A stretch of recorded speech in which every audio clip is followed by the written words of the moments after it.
പിണറായി വിജയൻ, വെള്ളാപ്പള്ളി നടേശൻ ഇവരുടെ സൗഹൃദത്തിൻ്റെ രാഷ്ട്രീയം എന്താണ്? കേരളം ഇങ്ങനെ ഉറ്റുനോക്കുന്ന ചില കാര്യങ്ങളാണ്.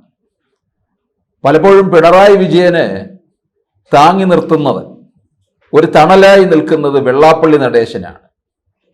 നമുക്കറിയാം, ശബരിമലയിലെ യുവതീ പ്രവേശ വിഷയ സമയത്ത് ആചാര ലംഘനം ആണ് നടന്നത് എന്ന് പറഞ്ഞുകൊണ്ട് SNDPയിലെ 90% ശബരിമലയിൽ യുവതികൾ കയറുന്നത് തെറ്റായിട്ട് തന്നെ ആണെന്ന് തീർച്ചപ്പെടുത്തി മുമ്പോട്ട് പോകുമ്പോൾ അത് ലംഘിക്കേണ്ട അനാചാരമാണ് എന്ന് പറഞ്ഞ് നവോത്ഥാന സമിതി വരെ അതിൻ്റെ അധ്യക്ഷനായി നിന്ന ആളാണ് നമ്മുടെ വെള്ളാപ്പള്ളി നടേശൻ.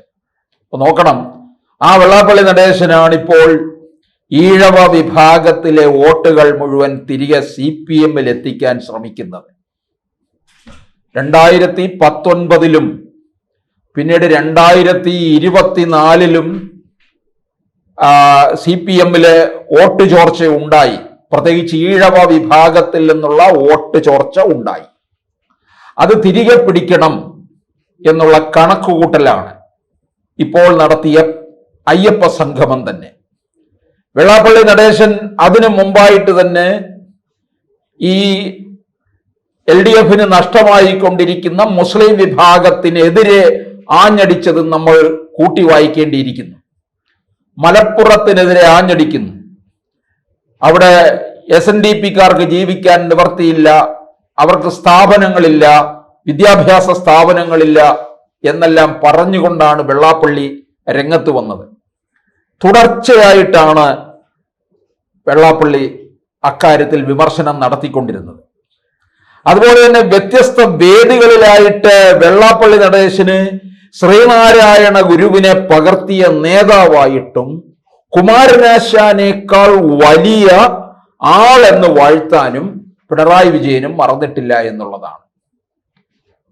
ശബരിമല അയ്യപ്പ സംഗമത്തിലെ പിണറായി വിജയനോടൊപ്പം വാഹനത്തിൽ വന്നിറങ്ങുന്ന വെള്ളാപ്പള്ളിയാണ് നമ്മൾ കണ്ടത്. ഇവരുണ്ടാക്കുന്ന നാടകങ്ങളൊക്കെ അതിന് വേണ്ടതായ തരത്തിലുള്ള തിരക്കഥ രൂപപ്പെടുത്തുന്നതിന് വെള്ളാപ്പള്ളി വളരെ വിദഗ്ധൻ തന്നെയാണ്. ഈഴവ വിഭാഗത്തില് ഇവിടെ ശബരിമല അയ്യപ്പ സംഗമത്തില് ഒഴിഞ്ഞ കസേരകളായിരുന്നു എന്ന് പറയുന്നു. വെള്ളാപ്പള്ളി നടേശന് SNDP-യും വലിയ പിന്തുണയാണല്ലോ പ്രഖ്യാപിച്ചത്.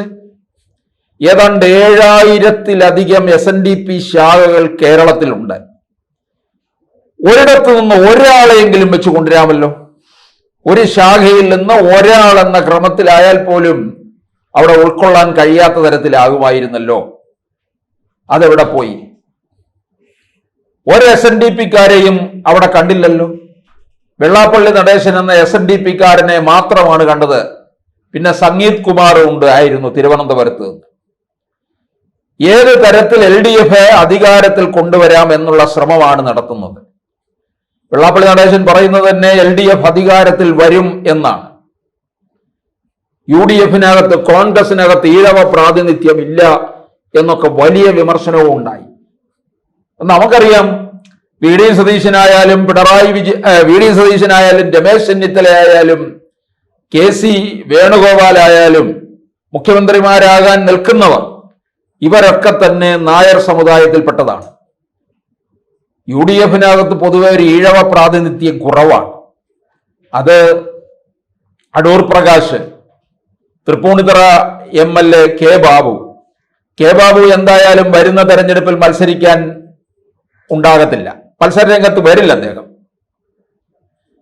അദ്ദേഹം മത്സരരംഗത്ത് നിന്ന് മാറുകയാണ്. 2016 അദ്ദേഹത്തിനേറ്റ തോൽവിക്ക് തക്കതായ മറുപടി 2021 സ്വരാജിന് കൊടുത്തുകൊണ്ട് ഇപ്പോൾ അദ്ദേഹം MLA ആയിട്ടിരിക്കുന്നു. ഇത് കാലാവധി കഴിയുമ്പോൾ അദ്ദേഹം മാറി നിൽക്കും, മത്സരരംഗത്തുണ്ടാകത്തില്ല. അതുപോലെ മറ്റു പലരും കേരള രാഷ്ട്രീയത്തിലെ മുതിർന്നവരൊക്കെ മാറി നിൽക്കുമെന്നുള്ളതാണ്. അപ്പോൾ പിണറായി വിജയൻ മുമ്പോട്ട് കൊണ്ടുപോകുന്ന ഈ തന്ത്രങ്ങളെ വേണ്ട തരത്തിൽ ഉപയോഗപ്പെടുത്തുക എന്നുള്ളതാണ് വെള്ളാപ്പള്ളി നടേശനെ കൊണ്ട് ചെയ്യിക്കുന്നത്. നമുക്കറിയാവുന്നതാണ് 2018 സെപ്റ്റംബർ 28-നാണ് ശബരിമലയിൽ എല്ലാ പ്രായത്തിലുള്ള സ്ത്രീകൾക്കും പ്രവേശനം അനുവദിച്ചത്. ഇത് സംബന്ധിച്ച് 2006 ഇടതുമുന്നണി സർക്കാർ സുപ്രീം കോടതിയിൽ സമർപ്പിച്ച സത്യവാങ്മൂലത്തിൽ പറയുന്ന കാര്യം ഞാൻ നിങ്ങളുമായിട്ടൊന്ന് പങ്കുവയ്ക്കുകയാണ്. ഒരു ക്ഷേത്രം സന്ദർശിക്കാനും അവിടെ പ്രവേശിക്കാനുമുള്ള ഒരു സ്ത്രീയുടെ അവകാശം അവരുടെ ആരാധനാ അവകാശത്തിന്റെ അവശ്യ ഘടകമാണ്. അല്ലാത്ത പക്ഷം അവരുടെ അവകാശത്തെ ദോഷകരമായി ബാധിക്കുന്നു. വിശ്വാസത്തിനുള്ള തുല്യതയാണ് ഭരണഘടന പ്രദാനം ചെയ്യുന്നത്. അത് വിവേചനപരമല്ലാത്തതും ഒരേ വിശ്വാസം പിന്തുടരുന്ന സ്ത്രീക്കും പുരുഷനും തുല്യമായി ലഭിക്കേണ്ടതുമാണ്. ഭരണഘടനയിലെ വ്യവസ്ഥ പ്രകാരം ആർത്തവമുള്ള സ്ത്രീകളെ ആചാരങ്ങളിൽ നിന്ന് ഒഴിവാക്കുന്നത് അടിച്ചമർത്തപ്പെട്ട മതവിഭാഗങ്ങളെ ഒഴിവാക്കുന്നത് പോലുള്ള വിവേചനമാണ്. ഏത് തരത്തിലുള്ള തൊട്ടുകൂടായ്മയെ ആചരിക്കുന്നതും പ്രോത്സാഹനം നൽകുന്നതും പ്രചോദനം നൽകുന്നതും 1955 പൗരാവകാശ നിയമത്തിലെ ബന്ധപ്പെട്ട വകുപ്പുകൾ പ്രകാരം കുറ്റകരമാണ്. ശുദ്ധിയുടെയും അശുദ്ധിയുടെയും സങ്കല്പത്തിൽ അധിഷ്ഠിതമായ ഒഴിവാക്കലും വിവേചനവും പൗരാവകാശ നിയമത്തിന്റെ പശ്ചാത്തലത്തിൽ വേണം മനസ്സിലാക്കേണ്ടത് എന്നാണ് പറഞ്ഞിരുന്നത്. അപ്പോൾ എന്തായാലും ഇതൊക്കെ കാണിച്ചുകൊണ്ടാണ് വെള്ളാപ്പള്ളി നടേശനും ഈ നവോത്ഥാന മതിലുമൊക്കെ കെട്ടി പിന്നീട് അതിന് തക്കതായ തിരിച്ചടി പാർട്ടിക്കകത്ത് നിന്ന് തന്നെ കിട്ടി. ഹൈന്ദവ വിഭാഗത്തിൽ നിന്ന് തന്നെ അത്തരത്തിലുള്ള തിരിച്ചടി ഉണ്ടായി എന്ന് ഇവർക്ക് മനസ്സിലാക്കാൻ കഴിഞ്ഞു. അതിനുവേണ്ടി 2026 തെരഞ്ഞെടുപ്പിന് വേണ്ടിയുള്ള നെട്ടോട്ടമാണ് നമ്മൾ കഴിഞ്ഞ നാളുകളിൽ പമ്പയിൽ കഴിഞ്ഞ അയ്യപ്പ സംഗമത്തിൽ കണ്ടത്.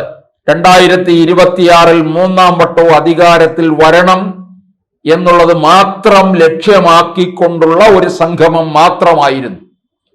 അതിന് ബദലായി പന്തളത്ത് നടന്ന സംഗമം എന്ന് പറയുമ്പോൾ അത് യഥാർത്ഥ വിശ്വാസികളുടെ സംഗമമാണ്.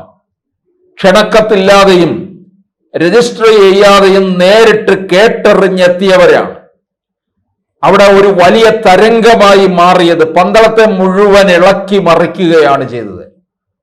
അവിടെ വന്ന് ചേർന്നവരിൽ SNDP പ്രവർത്തകരുണ്ടായിരുന്നു, NSSലുള്ള ആൾക്കാരുണ്ടായിരുന്നു, BJPയിലുള്ളവരുണ്ട്, വിശ്വഹിന്ദു പരിഷത്തിലുള്ളവരുണ്ട്. ശബരിമല കർമ്മസമിതിയുടെ ആഭിമുഖ്യത്തിലാണ് നടത്തിയത്. യഥാർത്ഥ BJPക്കാരെല്ലാം ഉണ്ടായിരുന്നു, ഹിന്ദു ഐക്യവേദിക്കാരുണ്ട്. അപ്പോൾ അതാണ് യഥാർത്ഥ സംഗമം എന്ന് പറയുന്നത്, വിശ്വാസികളുടെ സംഗമം. പമ്പയിൽ നടന്നത് അത്തരത്തിലുള്ള സംഗമമല്ല, അത് ഔദ്യോഗിക തലത്തിലുള്ള സംഗമമാണ്. സർക്കാർ നടത്തുന്ന എല്ലാ വിധത്തിലുള്ള പ്രോട്ടോകോളും അനുസരിച്ച് നടത്തുന്നതായിട്ടുള്ള സംഗമം മാത്രമാണ്. അവിടെ വെള്ളാപ്പള്ളി നടേശൻ എത്തി പിണറായിയുടെ രക്ഷകനായിട്ട് പിണറായി ഭക്തനാണ് എന്ന് വേദിയിൽ നിന്ന് ഇറങ്ങിയപ്പോൾ വെള്ളാപ്പള്ളി എന്തിനു വേണ്ടി പറഞ്ഞു? പിണറായി ഭക്തനാണ് എന്ന് പറയുമ്പോൾ ഹൈന്ദവ വിശ്വാസത്തെ ഞങ്ങൾ രക്ഷിക്കുന്നു, അയ്യപ്പന്റെ രക്ഷകരാണ് ഞങ്ങൾ എന്നൊക്കെയല്ലേ അതിൽ നിന്ന് കാണിക്കുന്നത്. അതിലൂടെ ഞങ്ങൾ നിങ്ങളുടെ രക്ഷകരായി മാറി നിൽക്കുകയാണ്, ശബരിമലയെ നമുക്ക് സംരക്ഷിക്കാം എന്നുള്ള രീതിയിലാണ് പിണറായി വിജയനും വെള്ളാപ്പള്ളി നടേശനും അവിടെ നിന്ന് പിരിഞ്ഞത്. അത് വോട്ടായി മാറും എന്നുള്ള പ്രതീക്ഷയിൽ.